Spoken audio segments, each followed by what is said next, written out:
All right, welcome to Sunshine 2014. It's a beautiful day to be out here as a great community event each and every year. We are backstage. We're waiting for Cherie to perform. She's got a great message. I'm here with my daughter, Katie. Katie's going to help me run camera today. It's going to be an exciting day. Cherie is just about to take the stage, so let's check it out. I'm the kind of yo, I'll keep it real. Got no disguise, I just wear my heart on my sleeve. Ready to put up a fight, to the difference in life. Don't let them push you around, let them do it for me around the time. Put your sign in the sky, okay, y'all ready? Everybody jump, one girl can change the world. We're gonna turn this place out.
All right, it's 2014 Sunshine Festival, where it's honor and a pleasure to have Cherie here. Cherie, you're a great story.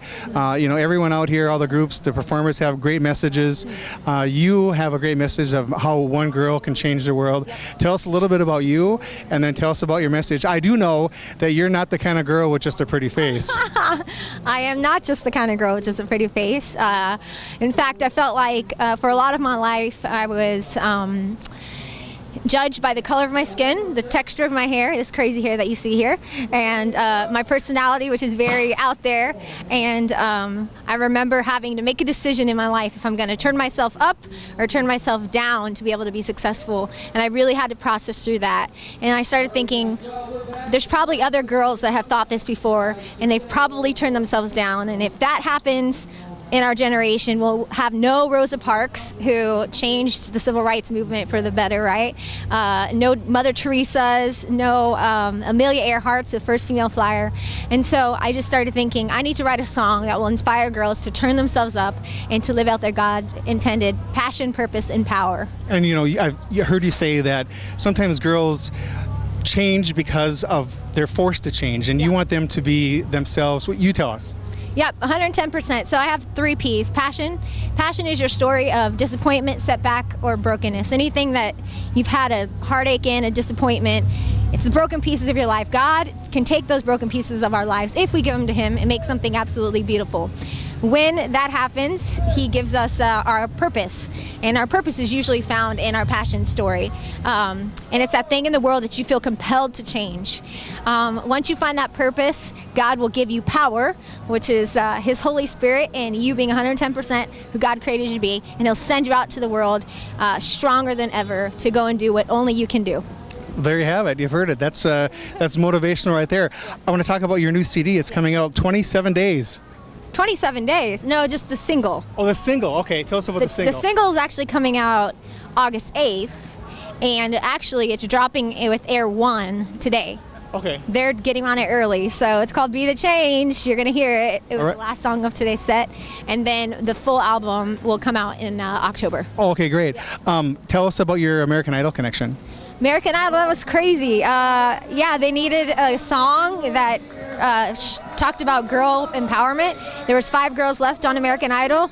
They called my producer, who works for Atlantic Records, like, do you have any girl songs? And we were like, yes. Sent it in, and we heard within 24 hours that it was going to run for a week on radio and TV, and it was the commercial for American Idol. It's a great song, and you get a chance, you're going to listen to it. In fact, if you want more information on Cherie, you can go to CherieMusic.com, and there you can link to YouTube. You can find out YouTube songs. Yep. Also, she's on Facebook, and I just added you on Twitter today, too. All right. And the music video for One Girl Can Change the World just came out. So go to my Cherie Music Facebook, and you'll be able to watch the video. It's pretty fierce. Okay, so since we mentioned Twitter really quick, here, hold my mic. Yep. We got to do a selfie. Gotta do a selfie. I'll post it today. Oops. Okay, Let me do a selfie. Okay, here we go. There we go. All right. All right. It's a great time to be out at Sunshine. Thanks for being here. Thanks for your message. And again, don't forget to check her out online at CherieMusic.com. You're watching Do You Know?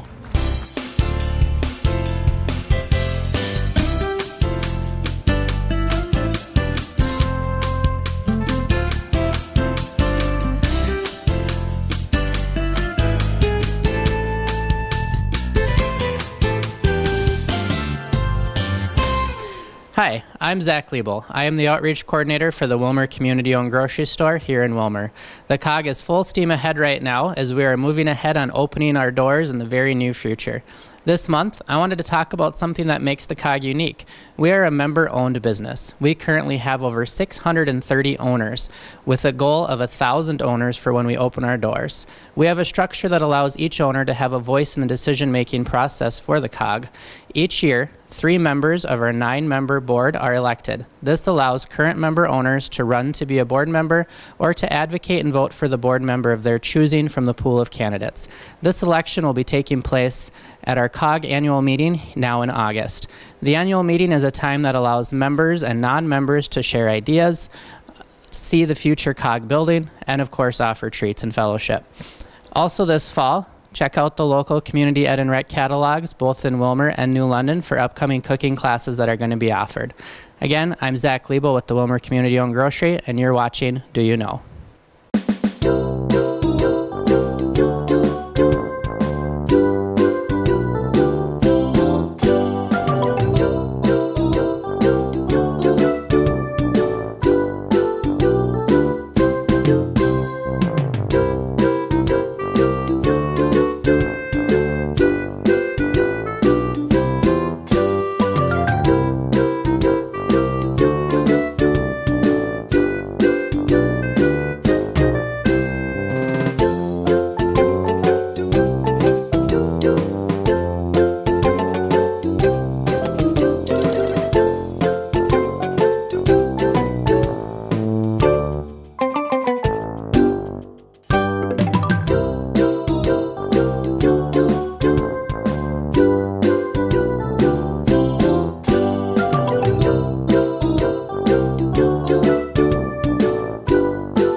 Hi, Jody Wambeck with the Willmar Early Childhood Initiative, Willmar Community Ed and Rec, and Early Childhood Family Programs. Hard to believe, but school is right around the corner. Do you have a little one that will be heading off to kindergarten? And if so, are they ready for kindergarten? And how do you know?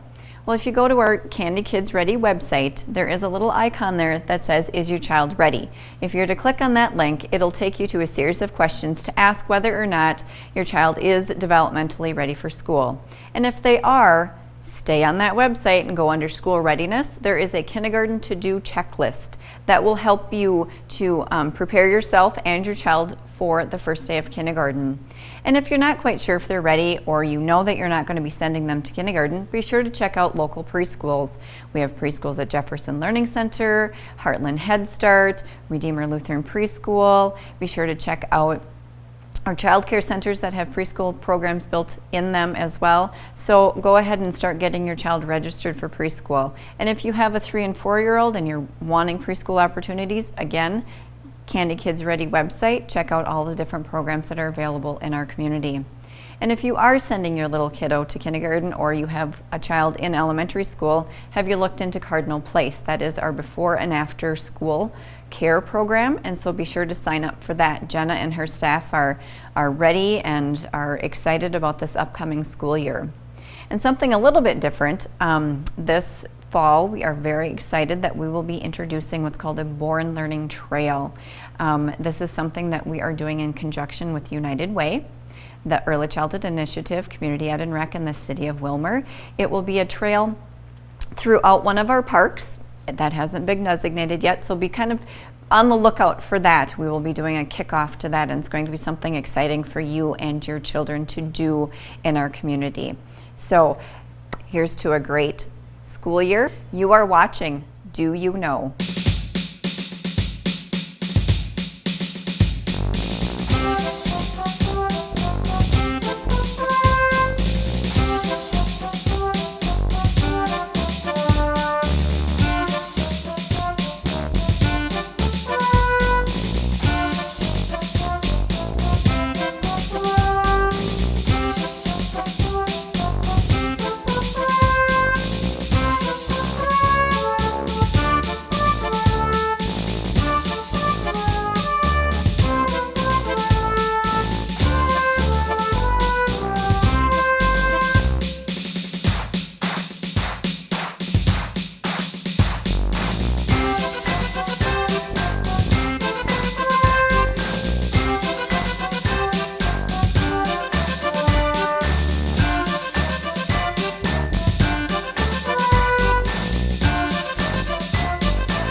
It is Do You Know, and joining us on the telephone is Joe DeBreger from the Affiliated Community Medical Center's Health Learning Center.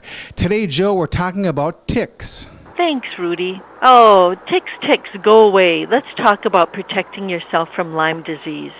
There are a few things I don't like about summer, but ticks are at top of that list. Ticks thrive in humid, wet, and wooded areas, and here in Minnesota, you don't have to go far to come across them. Like mosquitoes, ticks can infect humans with bacteria, viruses, and parasites that can cause serious illnesses. One of the illnesses most commonly seen in Minnesota is Lyme disease, and experts warn that this tick season could be particularly bad compared to other years. And you know what we tend to see a peak is in June to August, and that's when the season is the worst. So what can we do to protect ourselves from ticks and Lyme disease? There's a couple things. First of all, avoid tick habitats when possible. Ticks like moist and humid areas that are wooded and plant-filled. Second, use a good tick repellent. Stores that have camping and hunting supplies often sell DEET-based products, which can be used on adults and children 3 months and older. Repellents contain 20% or more of DEET provides protection for several hours. Wear clothes that help shield you from ticks. Long-sleeve shirts and pants that are tucked in the bottom of your socks or boots help create a tick barrier. Dark-colored clothing sometimes makes it more difficult to find ticks. And remember, the longer a tick is attached, the higher the risk of transmission. So check yourself and your children for ticks after spending time in outdoors. And if you find a tick, remove it by pulling it upward in a slow, firm manner. If you check for ticks every time you come inside, your risk of tick-borne disease is small. Not everybody bit by a tick will be infected. And there's a couple other things to just keep in mind. The most common symptom for someone with Lyme disease is a red rash that grows in size. It may begin to appear in one or more places on your body. It's usually not painful or itchy. And often people look for that kind of what the Department of Health calls an expanding rash that appears like a red wing with a central clearing or bullseye appearance. Some people may not notice a rash, but be on the lookout for other symptoms for Lyme disease, including fever, headache, chills, fatigue, sore throat, a stiff neck, or pain in the muscles and joints. Go to the doctor immediately if you notice any of these symptoms. Don't let those pesky ticks ruin your summer. Just follow a couple other ideas. Tumble your clothes in the dryer after wearing them. Shower after being outdoors, and check your body after coming inside from potential tick-infected areas. Gear up, get outside, and enjoy whatever outdoor activity you most look forward to. Joe, very good information to keep in mind. If you have any health-related questions that affect you or your family, feel free to call ACMC's Health Learning Center at 231-5070. Thanks, Joe. We'll talk to you next month. Now joining us on the other line is Kathy Torkelson from the Willmar Public Library. Kathy, a lot of things happening this month at the library. Give us all the details. Hi, Rudy. The summer is going by very fast. We are extremely busy here at the library. Our summer reading program, Pause to Read, has been going strong. We are very busy, and the children are reading lots of books. So if your child hasn't joined the reading program, Pause to Read, they can still join. It ends at the end of the summer. Our Pause to Read Story Hour will have two special guest speakers. Karen Marcus, instructor at the Ridgewater College Vet Tech program, will come one Friday morning, and Dr. James Nygaard, veterinarian, will come another one to finish up our Pause to Read Story Hours. Do you want a pet? From the Kenai County Humane Society, we'll have pets available for adoption. Parents are required, though. This event will take place on the courthouse lawn. Did you know Smokey Bear is 70 years old this year? He will visit the library this summer, and there will be stories for children, and they'll get to learn about good fires and bad fires, and of course, meet Smokey Bear. Our grand finale this summer will be the Minnesota Zoomobile. They'll do two performances at the library, one in the morning and one in the afternoon. Naturalists will bring live animals for the children to learn about. As always, lots of things going on at the library. If you want more information on these activities or any of the other programs at the Willmar Public Library, feel free to call 235-3162, or you can check them out online at willmarpubliclibrary.org. Thanks, Kathy. We'll talk to you next month. Thanks, Rudy.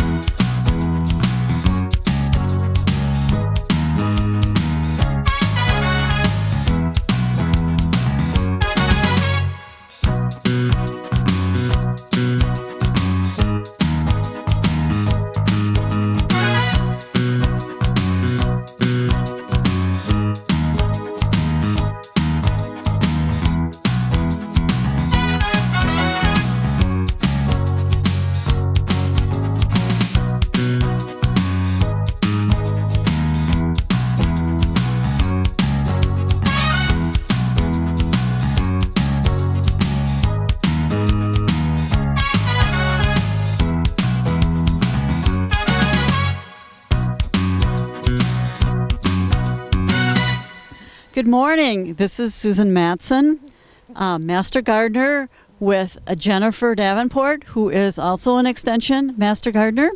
We are at the Faith Lutheran Church Garden. It's an amazing community garden in the community of Spicer. And I was out here a couple of weeks ago to check things out, and it is just thrilling to see all of the garden plots that have been planted here. I would like to ask Jennifer, who's been instrumental in coordinating the garden, a few questions about the beginning of the garden. What was the first time that the plots were established? All the work that obviously went into managing the plots. There's a fence around here to keep deer out. There are some boxes for composting over by the woods.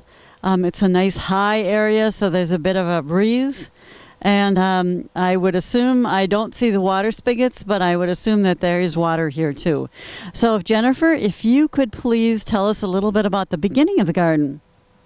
We started this garden 5 years ago, and where we are standing now was nothing but an alfalfa field, surrounded by deer watching us. So it involved a lot of work by dedicated volunteers.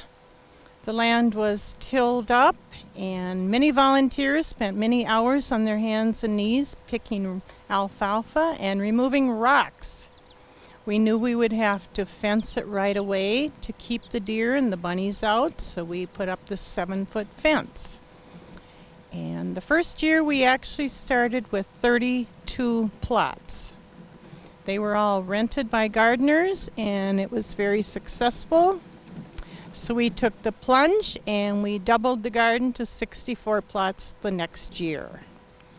Do you have problems getting people to come forward and take a plot and to manage it? I know sometimes it's easy to say, oh yeah, I'll take a plot, I'll take care of it, and then things kind of get busy and fall apart. We have no problem renting 64 plots every year. They're always taken. Often there are 2 or 3 people on the waiting list.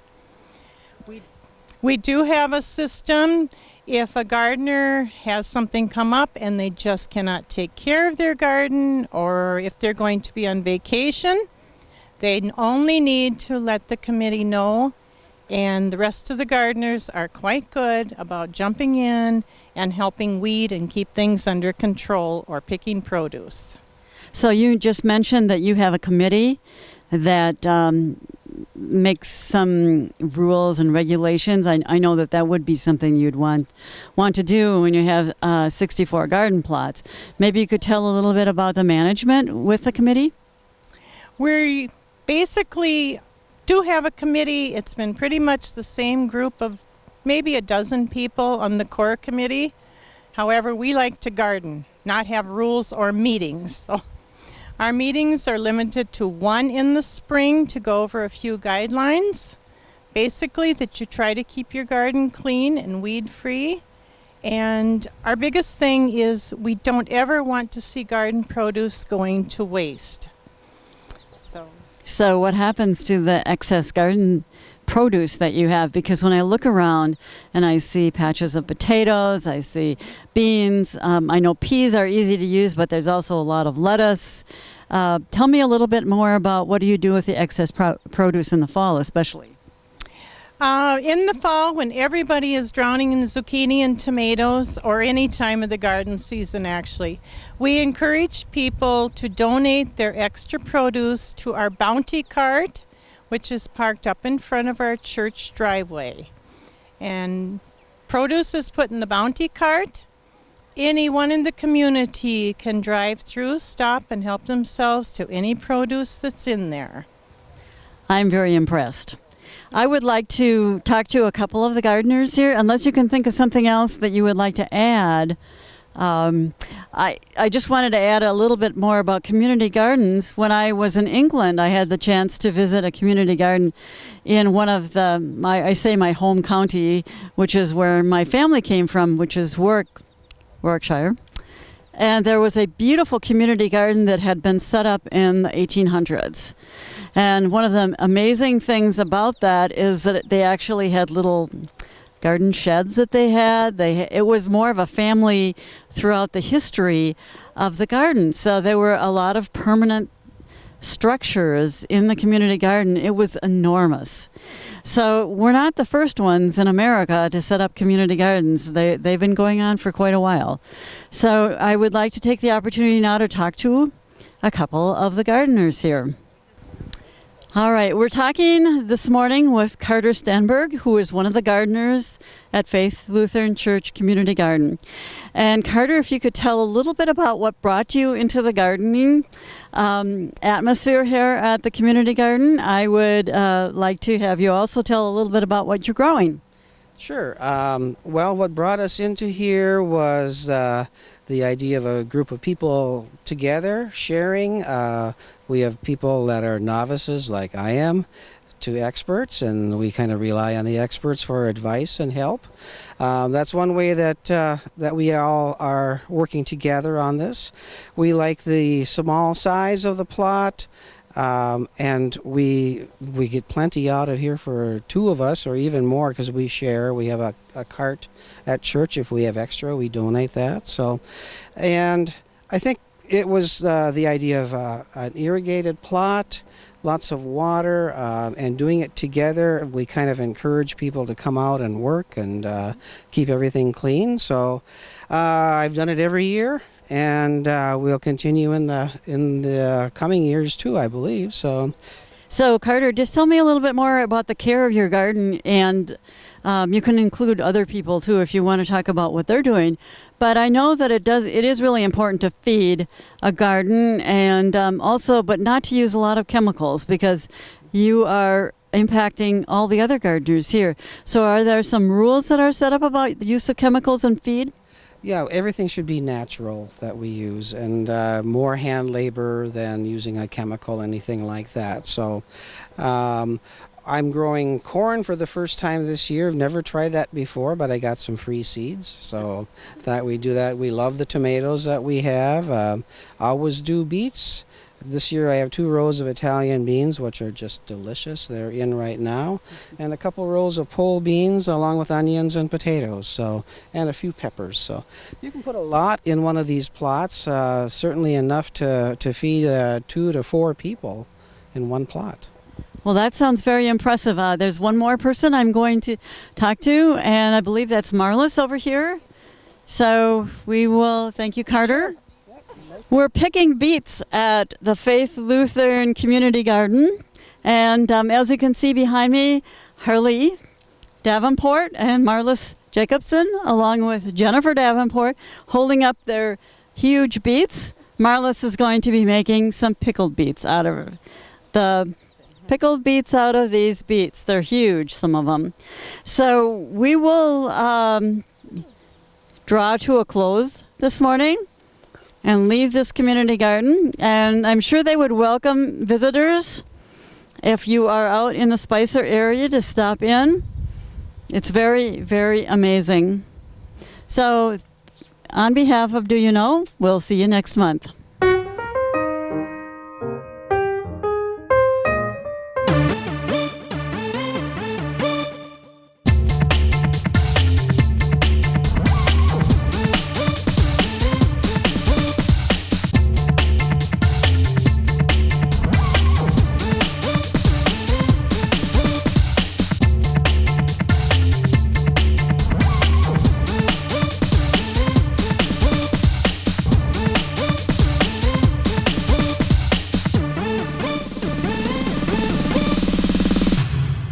Hi, I'm Renee Nolting from United Way of West Central Minnesota, and we have Christine Hilbert here with us today from the Child Guide program from Willmar. Hi, Christine. Hi, Renee.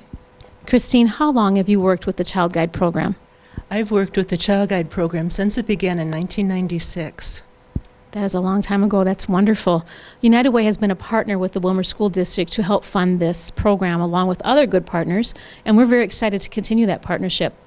This current school year, we're investing $30,000 in that program. Can you share some of the work that you as Child Guides do within the district?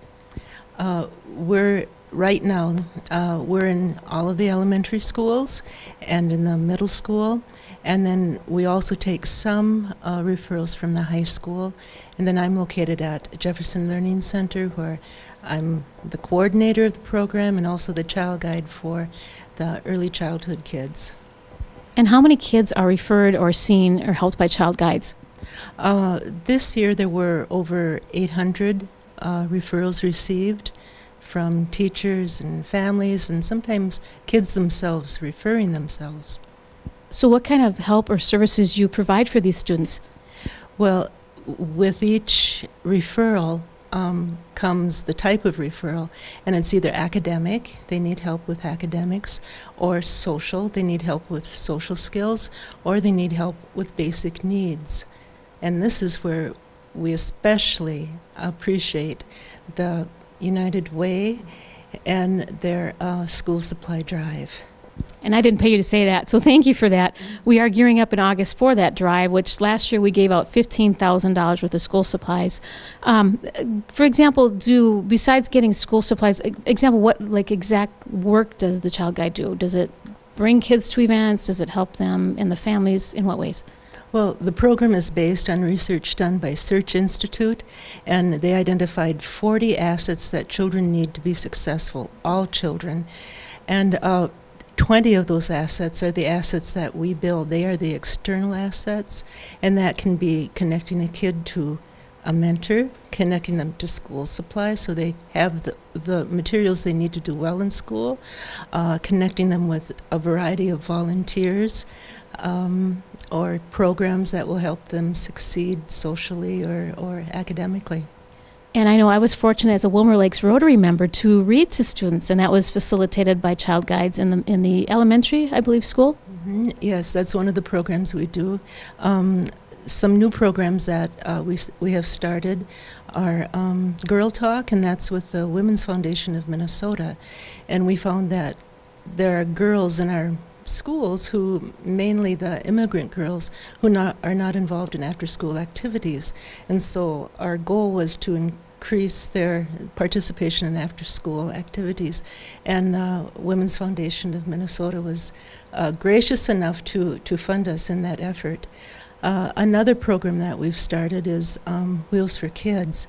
We found that kids do want to be involved in after-school, and oftentimes they don't have a way to get to the activity or get home from the activity. And if they had a bike, then they could do that. And so we started that program, and then again, with help from our community, the Kiwanis Club made us their partner for the peanut drive. And so we're using those funds to help with the Wheels for Kids program. That is wonderful. We appreciate at United Way to be able to partner with you this coming year and to invest. Thanks to the people who gave to United Way this past year, and know you're doing great things for kids. Our school supply drive is going on. We hope people will contribute to that. And Christine, I thank you for joining us today. And this is the Did You Know Show.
Hello, Steve Brizendine, Willmar Community Education and Recreation Director.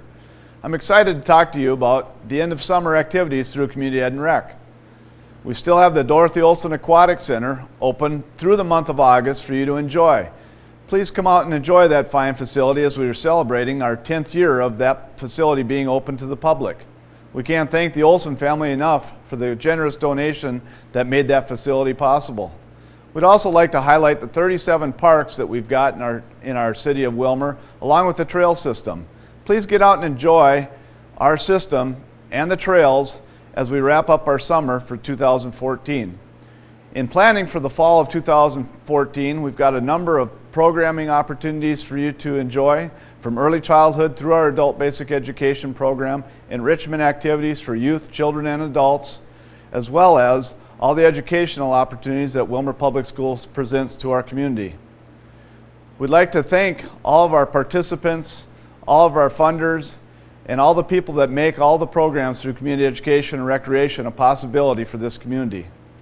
You are watching Do You Know? Hello, I'm Connie Sparts from Willmar. And I'm Karen Gilbertson from Willmar. And we are representing the Willmar Area Community Fund, Women's Fund, that is part of the Willmar Area Community Foundation.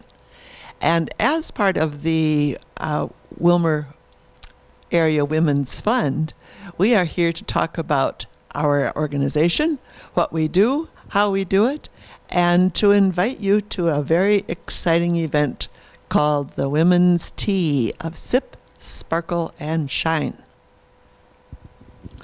The tea will be held September 18th at the Willmar Conference Center, which is the Holiday Inn, formerly known as. And we would like to invite all of you and your friends to come and visit with us and get a ticket and join us for a wonderful evening from 5 to 7, a very short time, 2 hours, and enjoy some wonderful tea cuisine that we have had the chef Marquardt at the Best Western Plus develop. We are real excited about it, and we would like to share it with you. And again, it's September 18th from 5 to 7. And in order to get tickets, you may do one of several things. You can find them online at communitygiving.org/Willmar, or you can send a check for $40 for each ticket to P.O. Box 1291, Willmar, Minnesota, or you can stop at 1601 Highway 12 East, Suite number 9, which is part of Apple Tree Square, and get a ticket from our office there. And we would love to have you join us. We'd like to tell you first a little bit about the foundation and what we're about and what we do. The Willmar Area Women's Fund was started under the Willmar Community Foundation in 2008. A group of women got together and organized what we call a women's circle, people who were willing to donate money to this. We also were very fortunate in that we had a lady named Elaine Adams, who many people would remember as a high school math teacher in Willmar for many years. A very delightful woman, and she actually volunteered to give us $50,000, which was matched by Bremer, and that's how we started in 2008. Since then, we have been able to give out grants to organizations, nonprofit organizations in the Willmar area for that would promote women and girls and bring up their social standing or help them to develop into community citizens. Speaking of grants, this year's grant recipients will be announced at the tea. Last year, the grant recipients were Heartland Community Action Center for an initiative called Kitchen Camp, which is a program for female minor teen parents and their children. It taught participants how to cook, about nutrition, budgeting, and all sorts of important things. Using local foods. Using local foods, especially. And so it was a very successful adventure. We also gave money to the Faith Lutheran Church for Views and Voices of Young Mothers, which is a pictorial representation of some of the struggles they have gone through. The third recipient last year was the Willmar Public Schools Child Guide Program, which provides for at-risk girls to access rich activities and resources. And speaking of the child guides, they're going to participate in this year's tea. And I'll let Karen, whose brainchild this is, tell you about it. We're going to make what we call fascinators. And if you have an opportunity, look up the word fascinators on Google and you will find many examples. What they are is hair fancies, and we're taking donations for feathers and rhinestones and all kinds of things that we can make these out of. We are working with the child guides. There are several adults that will be working with them also, making them, and they will be not really for sale, but we will ask for a donation at the tea if someone would like to purchase one. And where this all got started was with Elaine Adams, who at any occasion would just love to wear a flower in her hair. And we felt this would be kind of a nice tribute to her to include the fascinators in our tea this year. Elaine passed away this past year, and so this year's tea is going to be, in large part, recognizing the benefactorness of her contribution to the Women's Fund. The Women's Circle lost 2 members this year. One was Elaine, and one was Louise Mack from the New London Spicer area. Our fund does cover the larger area. It covers Candioi County. It is not just Willmar, although it's entitled Willmar Area. We want to be sure that people understand that the whole county is invited and welcomed and participates in the grant as grant recipients as well as supporters. We want you to know what we do, and our mission is to support lives of economic and social strength for women and girls in the Candioi County area. We have been in existence since 2008, and we are growing and getting larger, both in numbers and in contributions, and we would love to have you join us at the tea to help with these initiatives. I believe our endowment at this point is about $238,000 or $230,000. Since 2008, we have given away $38,000 in grant money, and this year we'll add another, I think, about $8,500 and $900, something like that. We've had 20 grant recipients, I think, since 2008. Okay, 20. This year we are funding 3, and we are looking forward to anybody who is a 503c nonprofit organization can apply for the grants, and the grant application process begins or ends in May, right? Mm-hmm. Yeah, so anybody out there who would like to apply for a grant, we certainly would like you to do that. Going online, they could. Yeah, either way. You can apply online by going to the Willmar Community Foundation, Willmar Area Community Foundation, and clicking on grants, and that will walk you through the application process. If you have questions, Sarah Carlson is the executive director of the Willmar Community Foundation, and she is housed at Apple Tree Square. And her telephone number is 320-253-4380. Thank you very much, and we hope to see you all at the tea. September 18th, 2014, Willmar Conference Center. Please send in your ticket application. You will not get a ticket in return. What you will have is a name tag waiting for you at the tea. But come and sip, sparkle, and shine with us. You are watching Do You Know?